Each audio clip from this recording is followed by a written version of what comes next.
আজকে আমরা এক্সেলের ফিনান্সিয়াল ব্যাপারে একটু জানবো, ঠিক আছে। ফিনান্সিয়ালের অনেকগুলোই রয়েছে ভাগ, তার মধ্যে এখানে দেখতে পাচ্ছ পিভি, ঠিক আছে, ওকে, এবং তার মধ্যে এখানে দেখতে পাচ্ছ এনপিইআর, ওকে। আমরা পিভি দেখানোর জন্য একটা লিখেছি, কিছু একটা দেখতে পাচ্ছ পিএমটি, এনপিইআর রেট, ওকে ওকে। পিএমটি মানেটা কি? পিএমটি মানেটা হচ্ছে কিস্তি, ঠিক আছে, ওকে। এনপিআর মানে নাম্বার অফ পিরিয়ড, রেট মানে কত টাকা সুদে, ঠিক আছে, ওকে। ধরে নাও পিএমটি প্রত্যেক মাসে 6,784 টাকা করে দিচ্ছি, এনপিআর মানে 24 মাস, রেট মানে 8% হারে। তো এখানেতে আমরা কি দেবো? সমান দেবো, পিভি দেবো, প্রথম ব্র্যাকেট দেবো। প্রথম ব্র্যাকেট দেওয়ার পর দেখো সূত্রটা এখানেই দেখাচ্ছে কিন্তু, ঠিক আছে। আমাকে বুঝতে হবে পিভির অ্যান্সার বের করতে হলে এই সূত্রটা লাগিয়ে কাজ করতে লাগবে। রেটের উপর ক্লিক করব, ওকে। 8%টা 12 মাস, ঠিক আছে, ওকে।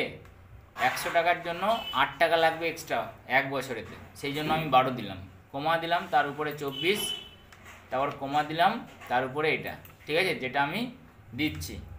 ব্র্যাকেট শেষ করে, ঠিক আছে, ব্র্যাকেট শেষ করে আমি এন্টার মারলাম। দেখো প্রত্যেক মাসে যদি এত টাকা করে কেটে নেয়, 24 মাস পরে গিয়ে আমার কত টাকা জমা হবে?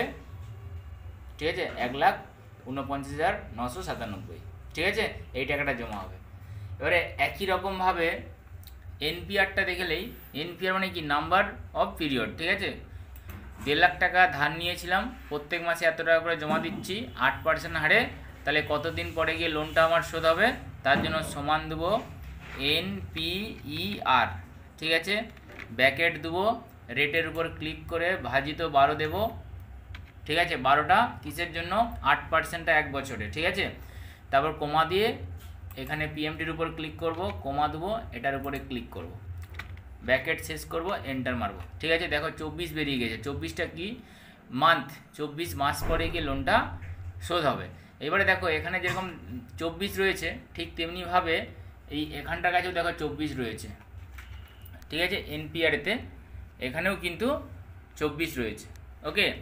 এখানে যেরকম 1.5 লাখ রয়েছে পিভি, এখানেও দেখো 1.5 লাখ এখানে ছিল, এখানে রেখেছি, আর এখানে কি হয়েছে? আনসার বেরিয়েছে।